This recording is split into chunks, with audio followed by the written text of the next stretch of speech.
How can you gain the advantage in pickleball? This is years of knowledge, so please subscribe and enjoy. The backhand roll is a great way to gain advantage of the point. How do you hit it, Joe? To hit the backhand roll, start low, finish high, really brush on the ball and get topspin, but be careful not to hit it too much. Keep dinking and use it sporadically.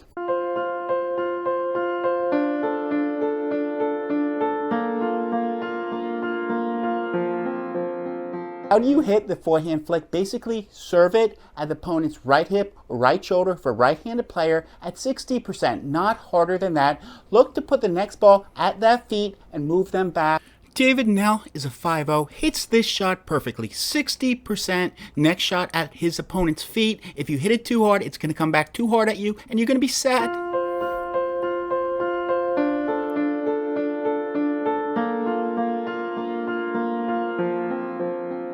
When you hit that sideline angle dink, make sure you hit it a little past the kitchen line, like 2 inches, so it's right at that feet, that backhand up, and then you can Ernie. They might lob it, and your opponent can put it away.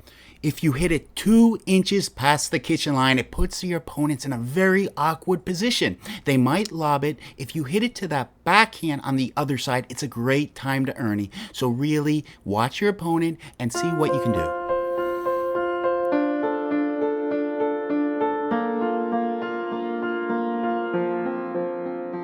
Dinking middle, good video, is the most underutilized way to gain the advantage in pickleball. Dink middle. Make your opponents choose which one to take. It causes confusion. Also, 5 other things. Good video. This is our contact in New Jersey, Manny Lai. He's a 5-0. This is a gold medal match. Look at that dink middle. What does that cause? It causes a pop-up. Dinking middle does so many things. Too many people hit out wide, get on an island with a really good dinker, change it up, get the better dinker involved. I can name a lot of other things.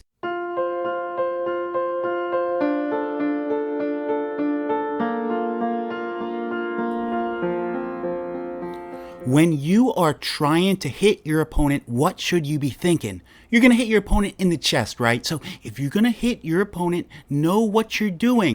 Too many people don't know what shot. Are they hitting a flick? Are they hitting a roll? Or are they trying to hit the opponent? If you know what shot you're hitting, you're going to be more efficient.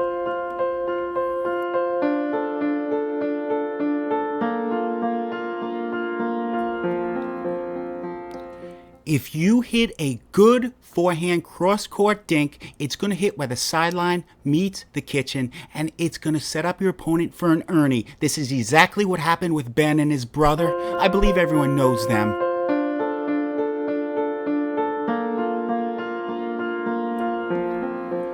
Many times, the best course of action is not to do anything at all. If your opponent takes too big of a swing, don't hit it. If it's above your shoulder, let it fly.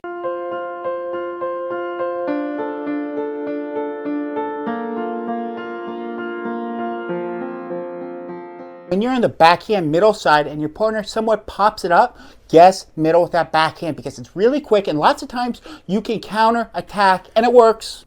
A good backhand block is in high demand. Many pickleball players don't realize what an important skill it is. If you have a good backhand block, you will find a good partner for a tournament. So I'm telling you, practice, practice, practice.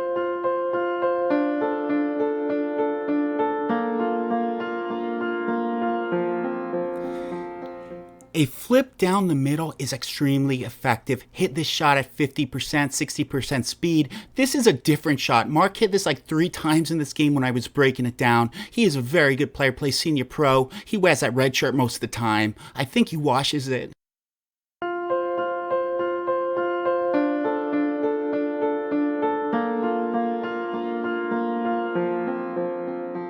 If used once in a while, a third shot lob with those really spinny paddles is extremely effective. This is an offensive shot. Your opponents are running up to the kitchen. If you're a good driver, they're really running up. So use it once in a while. Once in a while would be good.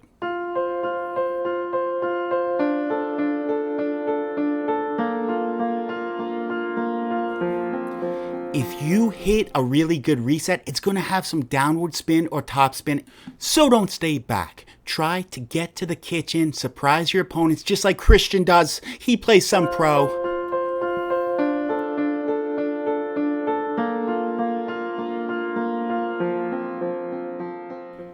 Women are better at this shot right here, the two-handed backhand, especially in that position. On the fourth shot, they can really do this, and men really can. I'm sorry, man. We are not the superior gender.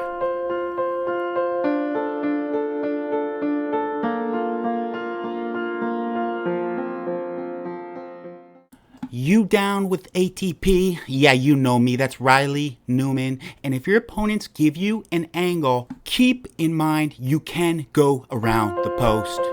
You can.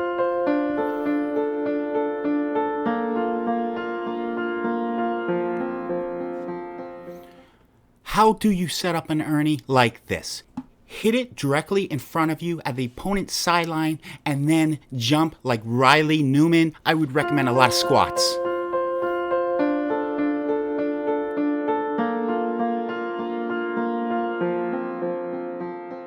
When you hit that lob when you're in a dinking war, really disguise it as a dink. The paddle's pointing towards the ground and really flip it up at the last second. It does gain advantage of the point. Many times in tournaments, you play for like 3-4 hours and you get tired. That means your opponents are tired and lobs do work. Let me say that again. Lobs do work. They are effective. It is a 5-0 level play, and 3-0 should use it too. It is not a lower level play.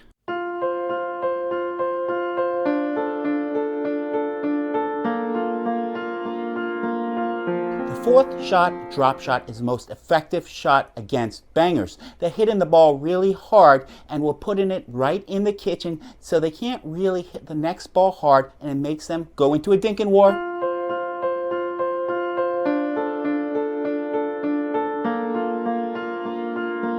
If you're a little unathletic, I would not recommend the bird. It is doing the Ernie from the opposite side. David was okay, except for his pinky. Pickleball lovers, did I miss any other ways to gain the advantage in pickleball? Please leave your comments, please subscribe, and don't forget, here at the Pickleball Pirates, we may love pickleball just as much as you do. I know it's tough to believe, but it's true.